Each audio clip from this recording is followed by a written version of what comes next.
Sveiki, gyvi, kviečiu žiūrėti dar vieną krepšinio savaitės epizodą. Pirmąją laidos dalį skiriame Karaliaus Mindaugo taurės turnyro ketvirtfinalių atsakomosiams dvikovoms. Pirmoji iš jų istorinę pergalę pasiekė Vilniaus Bulls Twins-Bet, kuri pirmą kartą pateko į šio turnyro finalinį ketvirtą. Alessandro Magro auklėtiniai antrasias ir atsakomasias ketvirtfinalio rungtynes su Jonavos Bet taip pat laimėjo užtikrintai 85-72. Pirmąjį susitikimą jonaviečiai buvo pralaimėję varžovams 18 taškų skirtumu, tad jie seriją pralaimėjo 31 taško persvarą. Nugalėtojų gretose 18 taškų surinko Mantas Jogėla, 14 Trišanas Tarvadas. Svečių gretose 14 taškų surinko Brendonas Čildrasas, 13 Bogdanas Blizniukas. Ta patį šeštadienio vakarą sostinėje įvyko ir kita atsakomoji ketvirtfinalio dvikova tarp Vilniaus Ryto ir Klaipėdos Neptūno. Į ją dabar mes ir keliamės. Daugeliu krepšinio aistruolių prieš šią dvikovą atrodė, kad intriga šioje serijoje nekvepia, nes pirmasis jos rungtynes Klaipėdoje Vilniaus Rytas laimėjo 11 taškų persvarą, tačiau Klaipėdos komanda sukūrė vieną iš didžiausių sensacijų per šio turnyro istoriją, panaikino šį deficitą ir iškovojo įspūdingą pergalę atsakomosiose rungtynėse 92-77. Rungtynės viena kryptimi pasisuko po ilgosios pertraukos, kuomet trečiajame kėlinyje 6 minučių atkarpą svečiai laimėjo net 21-6. Klaipėdiečiai pabėgo 14 taškų skirtumų ir pirmavo 3 taškų persvarą bendroje serijoje. Sudėtingoje situacijoje atsidūrę vilniečiai sugebėjo skirtumą kėlinio pabaigoje sumažinti iki 6 taškų. Ąžuolas Tubelis buvo beveik ištirpdęs Ryto atsilikimą iki minimumo, tačiau Neptūno legionieriai ir vėl atgaivino savo komandos sirgalių viltis.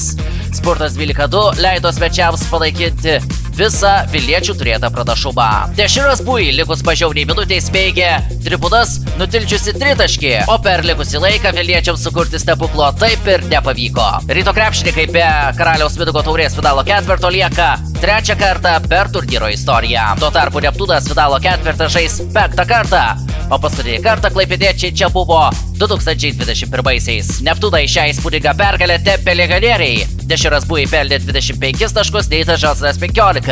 Rytui po 19 pelnė Gytis Radzevičius ir Ąžuolas Tubelis. Neptūno komanda pusfinalio rungtynėse vasario 15-ąją pabandys sukurti dar vieną staigmeną dvikovoje su Vilniaus Bulls Twins-Bet ekipa. O dabar keliaujame į Panevėžį, kur vyko taip pat intriguojanti dvikova tarp 7Bet Lietkabelio ir Nevėžio. Viename iš labiausiai intriguojančių Citadele KBT ketvirtfinalių Panevėžio 7Bet Lietkabelio ekipa po pirmųjų rungtynių su Kėdainių Nevėžiu turėjo 1 taško deficitą, tačiau panevėžiečiai sugebėjo jį atlošti. Antrųjų rungtynių galutinis rezultatas 77-67 Lietkabelio naudai. Panevėžio klubo gretose puikų pasirodymą surengė legionierius iš Ukrainos Aleksandras Kovleras, pelnęs 20 taškų, atlikęs 7 rezultatyvius perdavimus ir surinkęs 31 taškų balą. Jam neblogai talkino po 12 taškų surinkę Gabrielius Maldūnas ir Paulius Dadusevičius. Svečių neišgelbėjo 14 taškų pelnęs Džozefas Žiraras. Danilas Dualas surinko 13. Lietkabelio krepšininkai į finalinį Citadele KBT ketvirtą pateko jau 9 kartą iš eilės. Aukštaičiai net 4 kartus žaidė finale 2017, 2021, 2022, 2024, bet nesykio jo nelaimėjo. Paskutinis Karaliaus Mindaugo taurės finalo ketvirto dalyvis paaiškėjo sausio 20-osios vakarą. Kauno Žalgirio krepšininkai sutvarkė likusius formalumus, antrą kartą palaužė Šiaulius Casino Admiral ir triumfavo ketvirtfinalyje. Galutinis antrojo susitikimo rezultatas 92-85. Pirmąjį susitikimą Šiauliuose Andrė Trinkeri auklėtiniai laimėjo 107-88. Na, o šioje dvikovoje rezultatyviausiai rungtyniavo Lonnie Walkeris, pelnęs 15 taškų, o Šiaulių neišgelbėjo 18 surinkęs Eimantas Stankevičius. Žalgiris finalo ketvirto pusfinalyje vasario 15-ąją susitiks su Panevėžio Lietkabelio ekipa. Šis susitikimas startuos 19:10 minučių. Prieš jį laukia pirmoji pusfinalio dvikova tarp Bulls Twins-Bet ir Klaipėdos Neptūno ir į pusfinalio dieną perkeltas snaiperio konkursas. O dabar labai trumpai apie Europos taurės turnyrą. Panevėžio Lietkabelio komanda rungtynėse Hamburge turėjo nemažą persvarą, tačiau pralaimėjo Hamburgo Veolia Towers klubui 77-84.